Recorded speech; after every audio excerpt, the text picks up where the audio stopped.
Isang pinagpalang hapon po sa bawat isa pong nandito sa ating FB Live. Ako po si Ate Ruth. Ayan, so nung mga nakaraang araw, patuloy nating pinag-aaralan yung how to overcome yung temptation. Overcoming temptation. No, wala kasing exempted sa bagay po na ito. Nabanggit ng mga pastors natin na ang temptation po ay hindi kasalanan. Temptation is not a sin. Tama po. And it is an invitation to disobey God's will. So, i-invite ka niya na kontrahen or i-disobey mo yung kalooban ng Diyos. And it is an opportunity to choose between good and evil. So, magkakaroon ka ng pagkakataon, parang kay Job, no? Tsaka kay God. Sabi niya, nakita mo ba yung lingkod ko? Diba? Pinagmamalaki pa ni Lord. Sabi naman ni Satan, kaya mo lang naman yan pinagpapala. Kaya ka lang naman yan binibless kasi pinagpapala mo.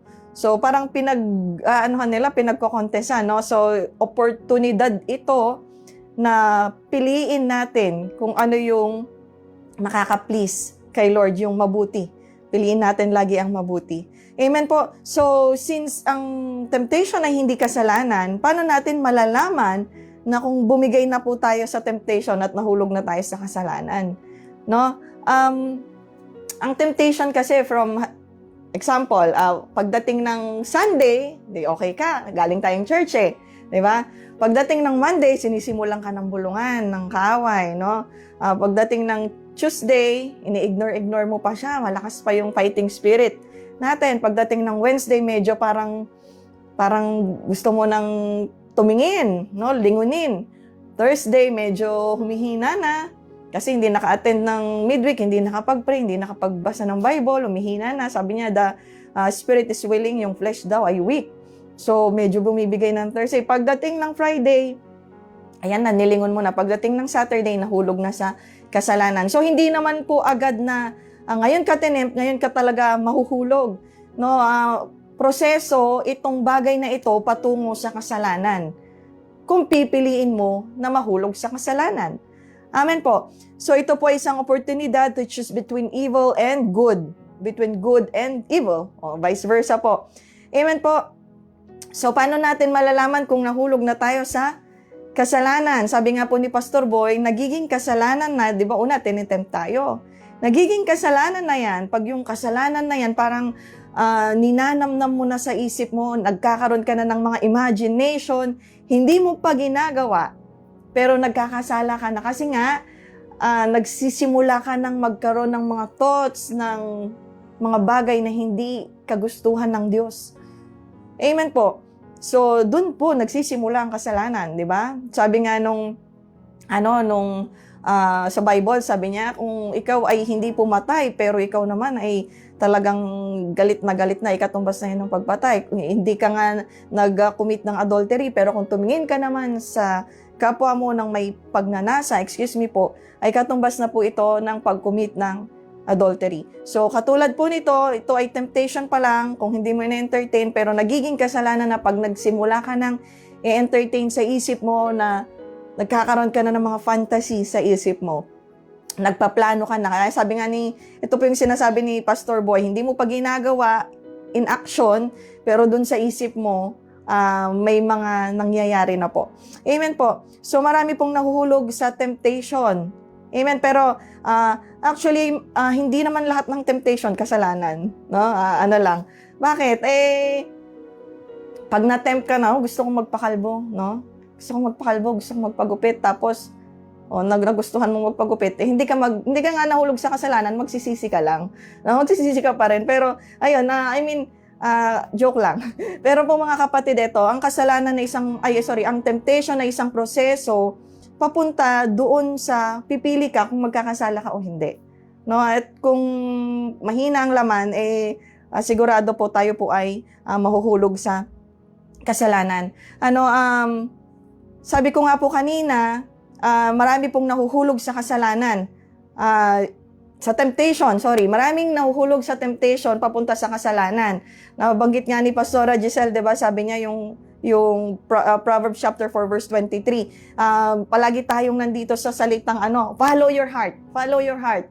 'Di ba po? Laging yun yung gusto nating mga linyahan. Ngayon po, taliwas po ito sa sinasabi ng Biblia 'di ba? Na hindi dapat yung puso ang sinusunod mo. Sabi po dito sa Proverbs 4:23, 'di ba? Above all else, guard your heart. So hindi follow your heart, kundi bantayan natin ang puso natin. No, pambihira. Kala natin kala natin yun ang dapat sundin, pero hindi pala. Dapat ito ay binabantayan natin. Amen po. Not our feelings, but Jesus. His will, not ours. Amen po. May mga bagay po kasi na sinusunod natin yung puso natin, at pag sinunod natin yung puso natin, na-fall tayo into sin, sasabihin natin, kalooban to, destined na daanan ko to, ito talaga yung para may matutunan ako. Hindi po ganun. Alam po natin, mga kapatid, ang puso ay deceitful. Heart is deceitful. Yung sabi nga ni Pastora, yung mali ay gagawing tama, yung tama ay gagawing mali. Yung tingin mo sa mali, nagiging tama. Yung tingin mo sa tama, nagiging mali. Amen po.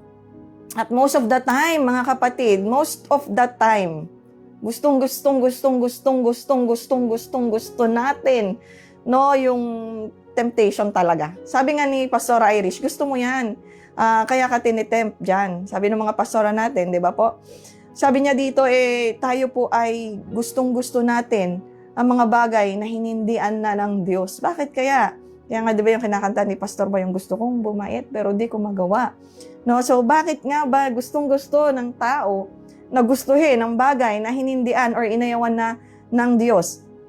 Kaya kung hindi po natin gagwardyahan po ang ating mga sarili natin, delikado po kasi yung temptation na yan, baka magustuhan mo, mahulog po tayo sa kasalanan. Si King Solomon, anak po ni Haring David, di ba po ay tinanong ni Lord, anong gusto mo na hingin, no? Nagbibigay ang Lord sa kanya ng anong gusto mong, anong kailangan mo sa akin, anong gusto mong ibigay ko sa'yo.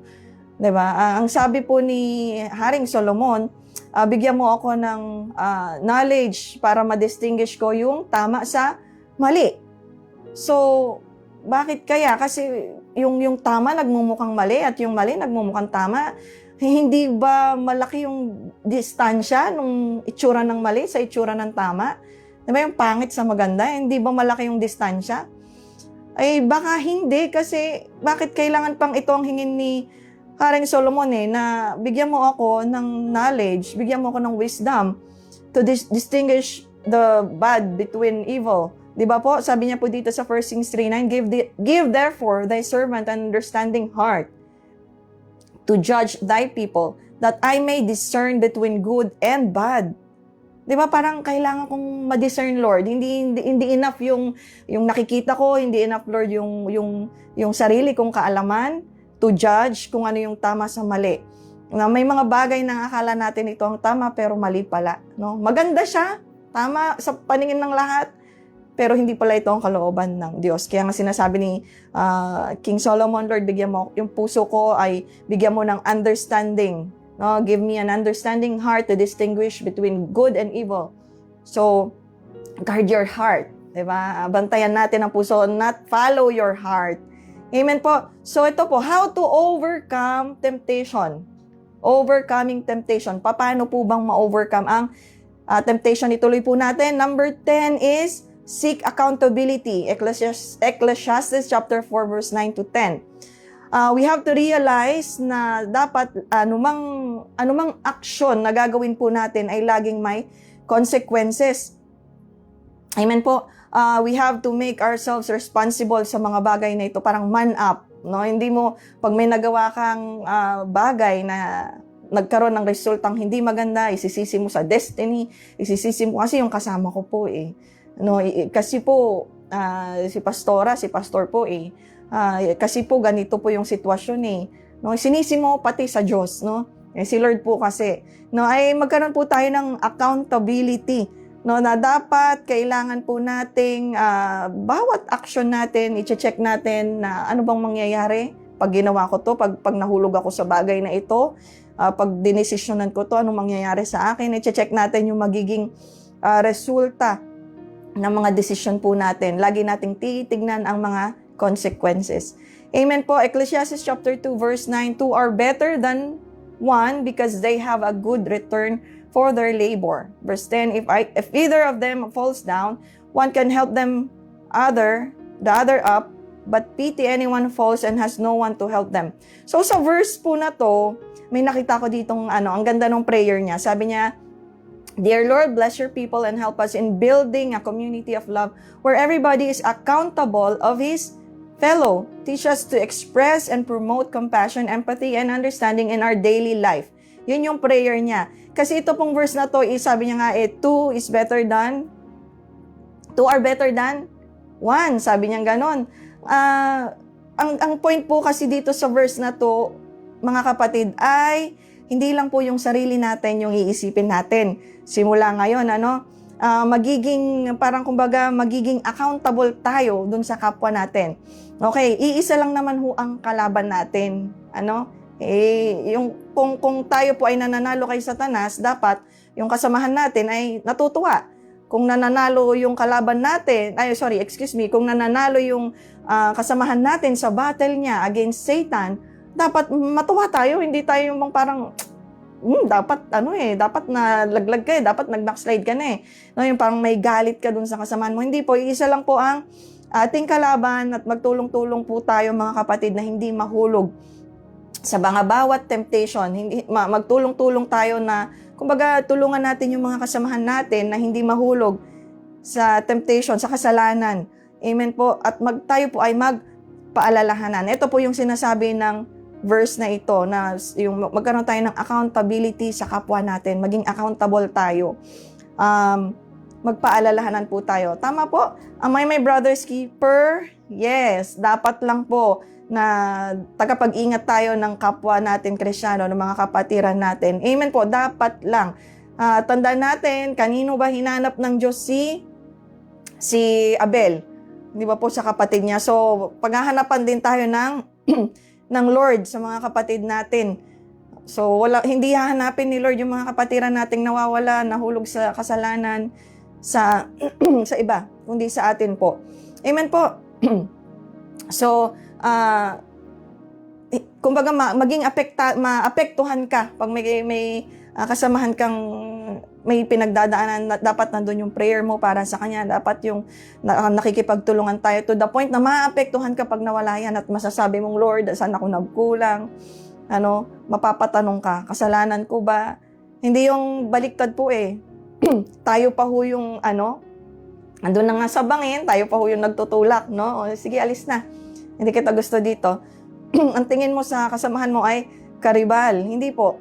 Seek accountability, maging accountable ka sa kasamahan mo, makipagtulungan tayo, iisa ang kalaban natin, talunin natin, magtulong-tulong po tayo. Wag na ikaw yung maging tukso doon sa kasamahan natin, no? Alam mo namang magagalitin, itutulak mong magalit. Alam mo namang baka tinutukso mo pa. Amen po. Wag po tayo yung maging tukso sa kanila, kundi tayo yung tumulong sa kanila. Let us unite to defeat the enemy. No? Sino bang enemy? Si Satan. Actually, hindi dapat i-defeat kasi defeated. He is already a defeated foe. So ayusin natin yung i-rephrase natin. Magtulong-tulong tayo na itong defeated foe na to, itong defeated enemy na to, paano ba? Matuluyan na siyang matalo kasi actually alam naman niyang talunan na siya. Alam niyang talunan na siya, and yet nag-strive pa rin siya na lumaban. Tayong alam na natin dapat na tayo ay victorious, tayo yung feeling natin, tayo ang talunan. So let us defeat our common enemy. Amen po. Kailangan po nating magpanalanginan sa bawat isa. Wag po nating hayaan na yung kasamahan natin ay mawala na lang. Pag-pray natin sila, ilaban natin sila. Don't let the defeated foe defeat our brothers and sisters in Christ. Ang panalo po ng isa ay panalo po nating lahat. Kasi naman ewan ko ba bakit gano'n, no? Pag nakikita nating umuunlad yung isa, parang crab mentality, no? Hindi, ang panalo niya ay panalo ko. Ang panalo ko ay panalo mo. Amen po, isa lang po ang Diyos na pinaglilingkuran at isa po ang kalaban natin. So tayo po ay magtulong-tulong. Dapat po panalo tayong lahat. Amen? So, ayan, number 11, ito po ay remember God's faithfulness. 2 Thessalonians chapter 3, verse 3, but the Lord is faithful and He will strengthen you and protect you from the evil one. So, ang verse po na to ay nagsisilbing encouragement po sa ating mga believers na sa mga patuloy na dumadaan, sa ating mga believers na patuloy na dumadaan sa mga temptations, yung mga trials, hindi po tayo nag-iisa sa laban po na ito. Meron po tayong Diyos na pwedeng mahingan ng tulong. Sa una pa lang ng verse po na ito, ang sabi niya, but the Lord is faithful and He will strengthen you and protect you. Sa una pa lang po ng verse na to, sinasabi na ng Diyos that He is always faithful. Lagi siyang andyan para protektahan tayo, para tulungan tayo. There's always a victory. Maganda din po na every time po na gagawa tayo or, di ba, andyan ang temptation. Every time na gusto mong matempt, no, gusto mo nang mahulog dyan sa temptation, mapunta ka na sa kasalanan. Every time na may ganyang umaatake sa'yo, iisipin mo po lagi ang faithfulness, ang kabutihan ng Diyos. Bakit po? Mga kapatid, may time nung unang panahon, nung ako po ay mga baby Christian, syempre ngayon grown up na, no? Nung ako ay baby Christian, kaya ako lang naman gustong magsimba, kaya ako lang naman gustong maborn again kasi ayoko mapunta ng impyerno. No, marami po kaya gustong maglingkod lang sa Lord kasi ayaw mapahamak ang pamilya. Kaya gusto lang maglingkod sa Lord kasi ayaw nilang mapunta ng impyerno. 'Di ba po? Pero every time na mahuhulog ka sa temptation, lagi mong iisipin na na mabuti ang Diyos eh. Amen po, lagi mong hindi ang magtutulak sa iyo is yung impyerno, hindi magtutulak sa iyo. Laging dapat ang nagtutulak sa iyo yung faithfulness ng Lord na hindi ako pwedeng magkasala kasi bait-bait ng Lord sa akin, 'di ba? Niligtas nga ako ng Lord noon eh. Ganun din sa paglilingkod natin, every time na bubulungan ka ng kaaway na umalis ka na, lagi mong iisipin yung kabutihan ng Diyos sa buhay natin na one time na naglalakad po ako kasi I think may nagawa akong hindi tama. At naglalakad ako papunta sa church at ang sabi ko, Lord, I'm sorry po, nasaktan kita. Parang ang dun sa heart ko, sabi ng Lord, naaawa ko sa iyo, hindi parusa yung nakikita ko, hindi naawang Lord sa bawat isa sa atin na dumadaan sa struggle. At laging available ang faithfulness, ang tulong ng Lord para sa atin. So ngayon, nung time na mahuhulog na naman sa kasalanan, maiisip mo na hindi, mabuti ang Lord, ayoko na siyang saktan.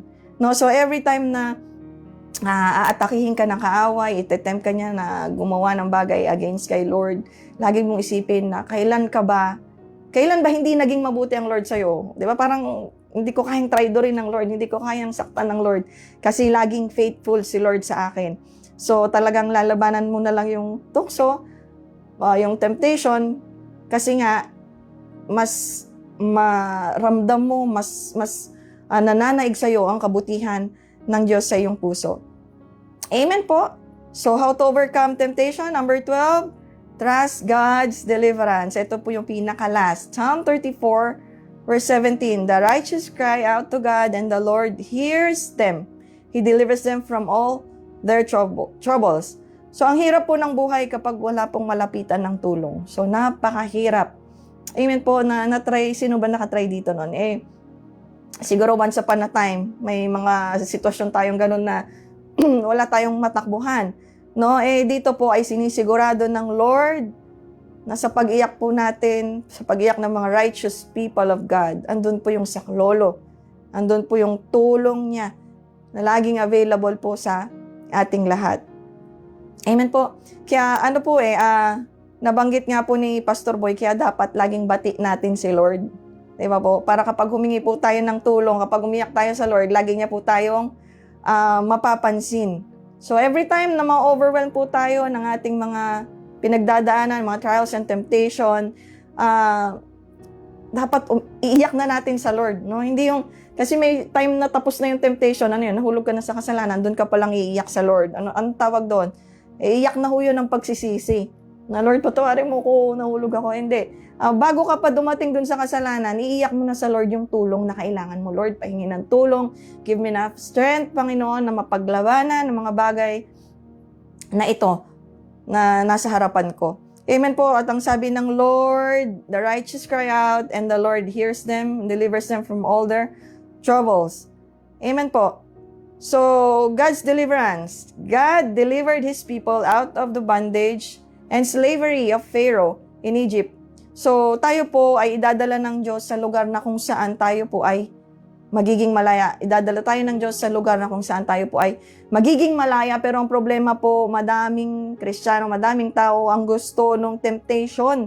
Madami yung taong gusto nila ay nasa bondage sila. Naalala po natin, tinanong ni Moises si Pharaoh, kailan mo gustong tanggalin yung mga palangka? Ang sagot ni Pharaoh, bukas na lang. Bakit hindi pa ngayon? Di ba? Kasi ini-enjoy mo pa yung kasalanan. Ini-enjoy mo pa yung temptation. Ini-enjoy mo pa yung mga pantasya sa isip mo. Yung kanta, tukso, layuan mo ako. Kung talagang gusto mong lumayo sa tukso, kung gusto mong layuan ka ng tukso, ikaw ang lumayo sa tukso. No? Alam mo nang ang adik ka sa sugal, hindi mo pa uninstall yung scatter mo. So talagang, gusto mo talagang magpatukso. Amen po. Mga Israelita po nung unang panahon, inililigtas na nga ng Lord, no, ilalagay na nga sa isang magandang lugar sa Promised Land. Pero ang tingin po nila sa deliverance ay parusa. 'Di ba po?